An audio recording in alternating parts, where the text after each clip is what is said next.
கர்த்தர் நல்லவர், அவர் கிருபை என்று உள்ளது. பிரியமான தேவனுடைய ஜனங்களை, கர்த்தருடைய வார்த்தையை நாம் கேட்க போகிறோம். தேவன் நம்மோடு பேசி பெரிய காரியங்களை செய்யக்கூடியவராக இருக்கிறபடினால இந்த வேளையில கூட நம்மை தாழ்த்தி ஒரு சிறிய ஜெபத்தை நம்ம ஏறெடுக்கலாம். கண்களை மூடி நம்ம ஜெபிப்போம். ஸ்தோத்தரிக்கிறோம் ஆண்டவரே, இரக்கமுள்ள நல்ல பிதாவே, உம்மை நன்றியோடு நாங்கள் உம்மை துதிக்கிறோம், ஸ்தோத்தரிக்கிறோம், கனப்படுத்துகிறோம். ஆவியான தெய்வமே, உமக்கு நன்றி. இந்த வேளையில கூட அப்பா நம்முடைய வார்த்தைகளை நாங்கள் கேட்கும் பொழுது, தியானிக்கும் பொழுது அந்த வார்த்தைகளை நாங்கள் பிடித்துக்கொண்டு சாட்சியாக ஜீவிக்கும்படியாகும், வார்த்தையினுடைய ஆசீர்வாதத்தை பெற்றுக்கொள்ளும்படியாகும். கர்த்தர் நீர் கிருபை செய்ய போறதற்காக நன்றி செலுத்தி உம்முடைய சமூகத்தில் எங்களை ஒப்புக் கொடுக்கிறோம். இயேசு கிறிஸ்து நாமத்தினால ஜெபிக்கிறோம் ஜீவனுள்ள நல்ல பிதாவே, ஆமென். ஹல்லேலூயா. தேவன் நல்லவராய் இருக்கிறார். பிரியமான தேவனுடைய சின்னங்களை, இந்த வேளையில கூட கர்த்தருடைய வார்த்தையை கேட்கும் பொழுது நம்முடைய இருதயத்தை கர்த்தருடைய வார்த்தைக்கு நேராக நாம் திருப்போம். தேவன் நம்மோடு பேசுவார். பேசக்கூடிய வார்த்தைகளை நாம் பிடித்துக்கொண்டு அதன்படி நடக்கும் பொழுதுதான் நம்முடைய வாழ்க்கையில ஆசீர்வாதத்தை நாம் பெற்றுக்கொள்ள முடியும். இப்பொழுது கூட வாசிப்போம். ரோமரின் புஸ்தகத்துல 12ஆம் அதிகாரத்தில் 14வது வசனம். உங்களை துன்பப்படுத்துகிறவர்களை ஆசீர்வதியுங்கள், ஆசீர்வதிக்க வேண்டியதே அன்றி சபியாதிருங்கள். ஹல்லேலூயா. உங்களை துன்பப்படுத்துகிறவர்களை நீங்க என்ன பண்ணணுமா, அவங்களை சபிக்க கூடாது என்பதை இந்த வார்த்தை நமக்கு அழகாக போதிக்கிறது. உங்களை துன்பப்படுத்துகிறவர்களை நீங்கள் ஆசீர்வதியுங்கள், அவர்களை ஆசீர்வதிக்க வேண்டியதே அன்றி சபியாதிருங்கள் என்று சொல்லி கர்த்தர் நமக்கு ஒரு நல்ல ஒரு வாக்குத்தத்த வார்த்தையை கொடுத்திருக்கிறார். அப்போ நம்ம துன்பப்படுத்தும் பொழுது நிறைய பேர் என்ன பிரச்சனைப்படுத்துறாங்க, வேதனைப்படுத்துறாங்க, கஷ்டப்படுத்துறாங்க.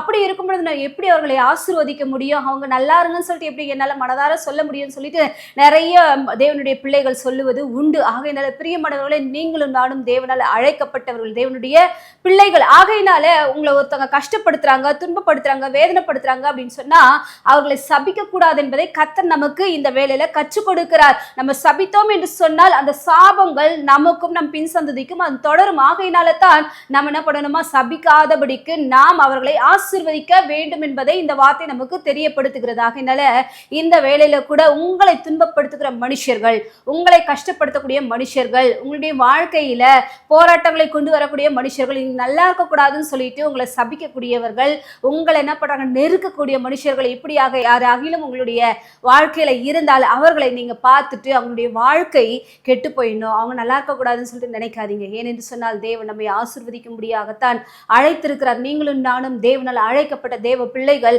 ஆசீர்வாதத்தை சுதந்திரத்தில் கொள்ளும்படியாகத்தான் கர்த்தர் நம்மை அழைத்திருக்கிறார். ஆகையினால ஒரு மனுஷன் ஆசீர்வாதமாக வாழ வேண்டும், இந்த பூமியில உயர்ந்தவனாக இருக்க வேண்டும், அநேகருக்கு முன்பதாக சாட்சியாக இருக்கணும்னு சொன்னா அந்த ஆசீர்வாதம் நம்முடைய சிரசின் மேல இருக்க வேண்டும். அந்த சிரசின் மேல ஆசீர்வாதங்கள் தங்கி இருக்கும் பொழுதுதான் நாம் சொல்லக்கூடிய ஒவ்வொரு காரியங்களும் பலிக்கும், நடக்கும். ஆகையினால நாம் நம்முடைய வாயிலிருந்து சபிக்கக்கூடிய வார்த்தைகளை பேசணும்னு சொன்னா அப்போ நம்முடைய வாய் என்ன பண்ணும், சாபமானதுன்னு சொல்லிக்கொண்டே இருக்கும். அப்ப சாபங்கள் பின்தொடரும். ஆகையினால தான் நம்முடைய வாயை நாம் காத்து நடக்கக்கூடியவர்களாக இருக்க வேண்டுமா. உங்களை துன்பப்படுத்துகிறவர்களை பார்த்து அவர்களை சபியாதிருங்கள் என்று சொல்லி தேவன் சொல்லுவது போல, உங்களை கஷ்டப்படுத்துறாங்களா, நெருக்குறாங்களா, அவர்களை பார்த்து சபிக்காதீங்க, நல்லா இருங்க, வாழ்த்துங்க. கர்த்தர் உங்களை ஆசீர்வதிப்பார். என்று சொன்னால் மனுஷன் எதை விதைக்கிறானோ அதையே அறுப்பான்.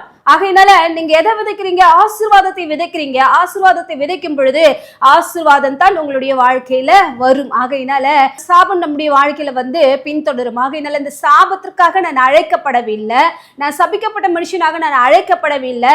தேவனுடைய ஆசீர்வாதத்தை சுதந்திரத்துக் கொள்ளும்படியாகத்தான் கர்த்தரை அழைத்திருக்கிறார் என்று அறிந்திருக்கிற தேவ ஜனங்களே, இந்நாள் முதற்கொண்டு தேவ சத்தியத்திற்கு கீழ்ப்படிந்து, ஆண்டவரே என்னை யார் என்ன பேசினாலும், அவதூறான வார்த்தைகளை பேசினாலும் அவர்கள் நல்லா இருக்கணும்னு சொல்லிட்டு, ஆண்டவரே அவர்களை இயேசுவின் நாமத்தினால் வாழ்த்துகிறேன், அவர்களை ஆசீர்வதிக்கிறேன், அவர்கள் நல்லா இருக்கட்டும் சொல்லிட்டு நீங்க அவர்களை ஆசீர்வதித்து பாருங்கள். உங்களுடைய வாழ்க்கையில மேன்மையும் கனமும் ஆசீர்வாதமும் உண்டாகும். ஏன்னா கர்த்தருடைய வார்த்தைக்கு செவி கொடுக்கிற மனுஷனைத்தான் தேவன் பிரியமாய் பார்ப்பார், அவனைத்தான் கர்த்தர் நேசிப்பார். அந்த கர்த்தருடைய வார்த்தைக்கு நீங்க செவி கொடுக்கும் பொழுது இந்த வார்த்தை உங்களை என்ன பண்ணுன்னு சொன்னா சாட்சியுள்ளதாக மாற்றும்.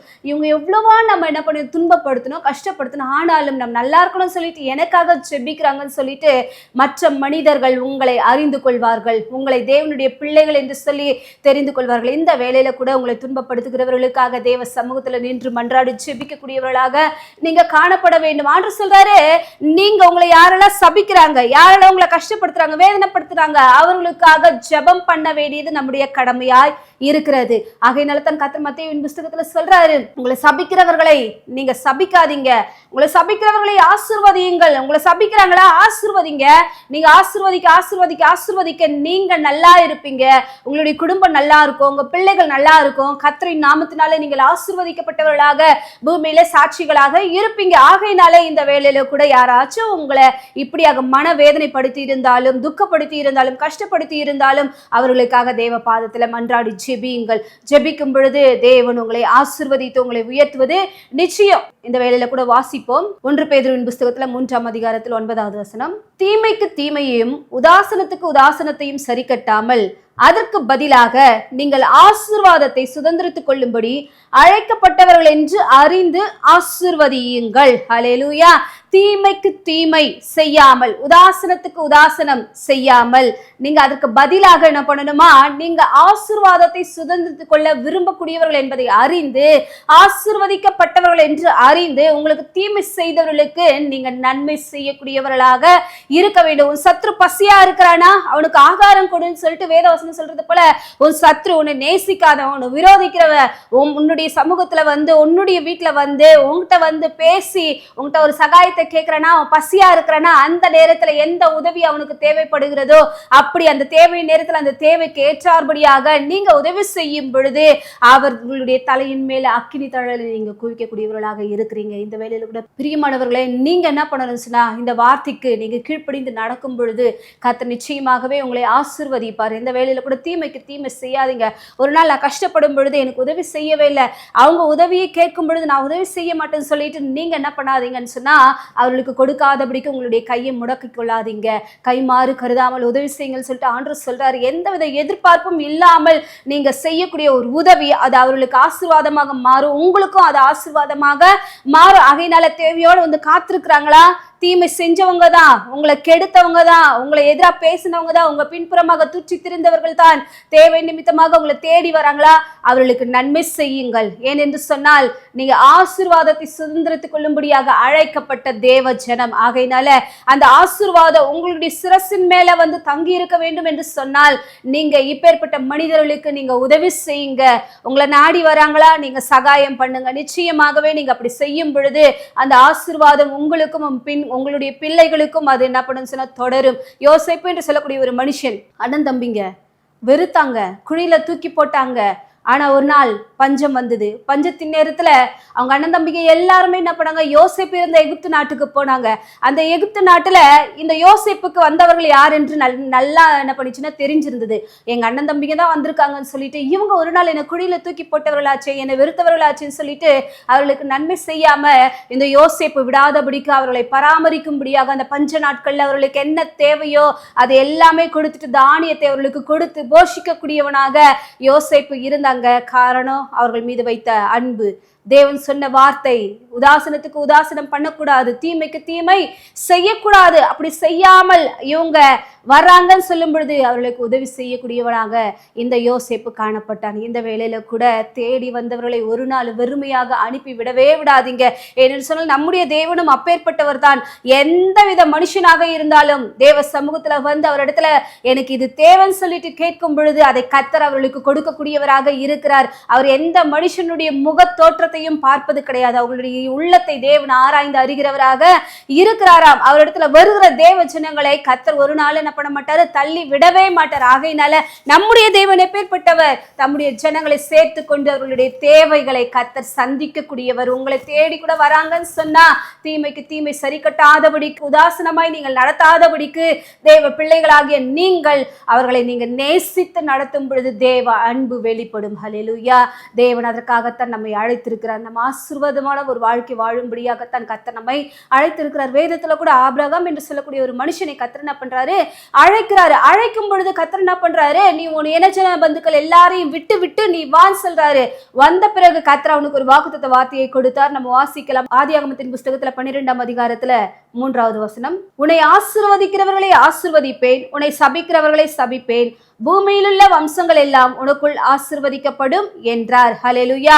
பூமியில் உள்ள வம்சங்கள் எல்லாம் உனக்குள் ஆசீர்வதிக்கப்படும் என்று சொல்லி ஒரு வாக்குத்தத்த வார்த்தையை கர்த்தர் ஆபிரகாமுக்கு கொடுத்து அவனை அழைக்கும் பொழுது தேவன் அந்த ஆசீர்வாதத்தை ஆபிரகாமுடைய சிரசின் மேலே வைத்தார். அந்த ஆபிரகாம் அந்த வார்த்தைக்கு கீழ்ப்படிந்தவனாக அந்த வார்த்தையை சுதந்திரித்துக் கொள்ளும்படியாக அவன் என்ன பண்ண சொன்ன, அந்த வாக்குத்தத்தை நம்பி நம்பி நம்பி நம்பி நம்பி நம்பி அவன் விசுவாசத்துல வல்லமையுள்ளவனாக மாறினானாம். உன்னை சபிக்கிறவர்களை சபிப்பேன், நீ யாரை சபிக்கிறியா அவர்களை சபிப்பேன் என்று சொல்லி ஆண்டவர் சொன்னார். ஆனாலும் கர்த்தர் எனக்கு சபிக்கக்கூடிய ஒரு அதிகாரத்தை கொடுத்திருக்கிறாருன்னு சொல்லிட்டு இந்த ஆபிரகாம் யாரையும் சபிக்கவே இல்லைங்க.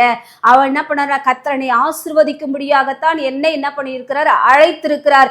ஆகையினால ஆசீர்வாதத்தை சுதந்திரித்துக் கொள்ளும்படியாக அழைக்கப்பட்ட நான் யாரையும் சபிக்க மாட்டேன் என்று சொல்லி ஆசீர்வதிப்பேன் என்று சொல்லி அவன் கூட யாரெல்லாம் இருக்கிறார்களோ எல்லாரையும் அவன் ஆசீர்வதிக்கக்கூடியவனாகத்தான் காணப்பட்டான். ஆகையினால தானே அவன் அநேக ஜனங்களுக்கு விசுவாசிகளுக்கு தகப்பனாக மாறி அநேக ஜனங்களுக்கு அவன் என்ன பண்ண முன்மாதிரியாக மாறினான். இந்த வேளையில கூட இந்த ஆபிரகாமை போல கர்த்தர் என்னை அழைத்திருக்கிறார். இந்த ஆபிரகாமுடைய ஆசீர்வாதத்தை பெற்றுக்கொள்ள விரும்பக்கூடியவர்கள், ஆபிரகாமுடைய வாழ்க்கையில என்னென்ன குறைவுகள் இருந்தது அந்த குறைவுகள் எல்லாவற்றுமே கர்த்தர் மாற்றி போட்டாருங்க. ஆபிரகாம் ஆசீர்வாதமாக இருந்தான். வெள்ளியும் பொன்னுமுடைய சீமானாக ஆபிரகாம் மாறினான். காரணம், அவன் கர்த்தருடைய வார்த்தைக்கு கீழ்ப்படிந்தான். ஆசீர்வாதத்தை பெற்றுக்கொள்ள அழைக்கப்பட்ட மனுஷன் ஒரு நாள் ஒரு பொழுதும் யாரையும் அவன் சபிக்கவே இல்லை. சபிக்காதபடிக்கு உங்க சத்துருக்களை கூட நீங்க நேசிங்க. இவனை யாரெல்லாம் சத்துருவா நினைச்சாங்க அவங்கள கூட ஆபிரகாம் என்ன பண்ணாரு, நேசித்தார். இந்த வேளையில கூட உங்களை வெறுக்கிறவர்களை நீங்க நேசிக்கக்கூடியவர்களாக மாறுங்க. உங்க சத்துருக்களை சிநேகிக்கக்கூடியவர்களாக நீங்க மாறுங்க. முடியாதுன்னு சொல்லிட்டு நம்ம சொன்னோம்னு சொன்னா தேவ வார்த்தைக்கு கீழ்ப்படிய மாட்டோம். கீழ்ப்படியாமல் போனால் ஆசீர்வாதம் நம்ம இழந்து போயிடுவோம். ஆகையினால நீதிமானுடைய சிரசின் மேல ஆசீர்வாதங்கள் தங்கும் என்று சொன்னது போல அந்த ஆசீர்வாதம் நம்முடைய சிரசின் மேல இறங்கி வர வேண்டும் என்று சொன்னால் நாம் கர்த்தருடைய வார்த்தைக்கு கீழ்ப்படியக்கூடியவர்களாக மாற வேண்டும். வேதத்துல கூட என்னாகமத்தின் புஸ்தகத்துல 24ஆம் அதிகாரத்துல 1வது வசனத்தை நாம் வாசிப்போம். இஸ்ரவேலை ஆசீர்வதிப்பதே கர்த்தருக்கு பிரியம் என்று பிலேயாம் கண்டபோது அவன் முந்தி செய்து வந்தது போல நிமித்தம் பார்க்க போகாமல் வனாந்திரத்துக்கு நேராக தன் முகத்தை திருப்பி, ஹல்லேலூயா, இஸ்ரவேலை ஆசீர்வதிப்பதுதான் கர்த்தருக்கு பிரியம் என்று சொல்லி பீலேயாம் அறிந்து கொண்டான். இந்த பீலேயாம் இஸ்ரவேல் ஜனங்களை, தேவனால் அழைக்கப்பட்ட ஜனங்களை சபிக்கும்படியாக வந்தான்.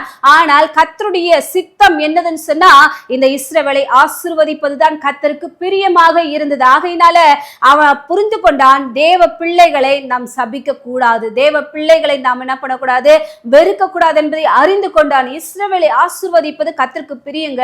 நீங்க எதை செய்றீங்களோ அதன் மேல தேவன் பிரியமா இருக்கணும்னு சொன்னா அவர் ஆசீர்வதிக்க அவர் பிரியமுள்ளவராய் இருக்கிறார். நீங்களும் பிறரை ஆசீர்வதிக்கக்கூடியவர்களாக, பிறரை வாழ்த்தக்கூடியவர்களாக, பிறருடைய வாழ்க்கை செழித்திருக்கக்கூடியவர்களாக நீங்க அவர்களை வாழ்த்தும் பொழுது அந்த வாழ்த்துதல் உங்களுக்கும் உங்களுடைய குடும்பத்திற்கும் அப்படியே உண்டாகும். ஆகையினால பிரியமான தேவனுடைய ஜனங்களே, இந்த பீலேயாமை போல சபிக்க முற்படாதீங்க. உங்களுக்கு யாராக இருந்தாலும் சரி யாரையும் சபிச்சிடாதீங்க. வாயத்திறந்து ஒரு வார்த்தையும் மனம் பதறி சொல்லவே சொல்லாதீங்க. அது சொன்னால் அப்படியே அவங்களுக்குள்ளாக பழிக்கும். ஆகையினால இந்த வேளையில கூட கர்த்தாவே, ஆண்டவரே, நான் அப்பேற்பட்ட வார்த்தைகளை நான் பேசாதபடிக்கு கர்த்தர் என்னை எதற்காக அழைத்தார்? நான் ஆசீர்வாதத்தை பிறருக்கு கொடுக்கும்படியாகத்தான் என்னை அழைத்தார். ஆகையினால நானும் பிறரை ஆசீர்வதிப்பேன். அந்த ஆசீர்வாதம் அவர்களுடைய சிரசின் மேல தங்கி இருக்கும்படியாக ஜெபத்துல தரித்திருந்து அவர்களுக்காக நான் மன்றாடி ஜெபிப்பேன் என்று சொல்லி தேவ சமூகத்தில் உங்களை அர்ப்பணியுங்கள். கர்த்தர் உங்களோடு இந்த பெரிய காரியங்களை செய்வார். ஆகையினால இந்த வேளையில கூட ஆபிரகாமுடைய வாழ்க்கையில தேவன் பெரிய ஆசீர்வாதத்தை கொடுத்தார். உன்னை பெரிய ஜாதியாக்கி உன்னை ஆசீர்வதிக்கவே ஆசீர்வதித்து உன் பேரை பெருமைப்படுத்துவேன் என்று சொன்ன தேவன் அந்த ஆபிரகாமுடைய வாழ்க்கையில நடந்தது போல உங்களுடைய வாழ்க்கையிலும் நீங்க பிறரை ஆசீர்வதிக்கும் பொழுது அதே ஆசீர்வாதம் உங்களுடைய சிரசின் மேல தங்கும்படியாய் கர்த்தர் பெரிய காரியத்தை செய்வார். இந்த வேளையில கூட கர்த்தருடைய வார்த்தையை கேட்டிருக்கிற உங்கள் யாவரையும் தேவன் தாமே ஆசீர்வதிப்பாராக. கண்களை மூடி நாம் ஜெபிப்போம். ஸ்தோத்திரம் ஆண்டவரே, எங்களை அதிகமாக நேசிக்கின்ற நல்ல பிதாவே, உமக்கு நன்றி. இந்த ஆசீர்வதிக்கப்பட்ட ஆண்டவரே, அப்பா வேளையிலும் கூட உம்முடைய வார்த்தை ஆண்டவரை கேட்டிருக்கிறோம். உம்முடைய வார்த்தையின்படியாக உம்முடைய பிள்ளைகளை கர்த்தர் ஆண்டவரே, அப்பா நீர் ஆசீர்வதிக்கப்படுவதற்காக ஸ்தோத்திரம் ஆண்டவரே. துன்பப்படுத்துகிறவர்கள் மத்தியில ஆண்டவரே, அப்பா இவர்கள் ஆசீர்வாதமாய் வாழ்வதற்குரிய ஆண்டவரே வழிகளை கர்த்தர் கற்றுக் கொடுத்திருக்கிறீங்க ஆண்டவரே. இந்த வார்த்தையை பிடித்துக்கொண்டு சாட்சியை ஜீவிக்கத்தக்கதாக தகப்பன் நீர் உதவி செய்ய போறதற்காக நன்றி. உம்முடைய நாம மகிமைப்படட்டும். நீர் பெரிய காரியங்களை செய்யும், ஆட்கொள்ளும், அப்பா வழி நடத்தும். இயேசு நாமத்தில் ஜெபிக்கிறோம் ஜீவனில் நல்ல பிதாவே, ஆமென்.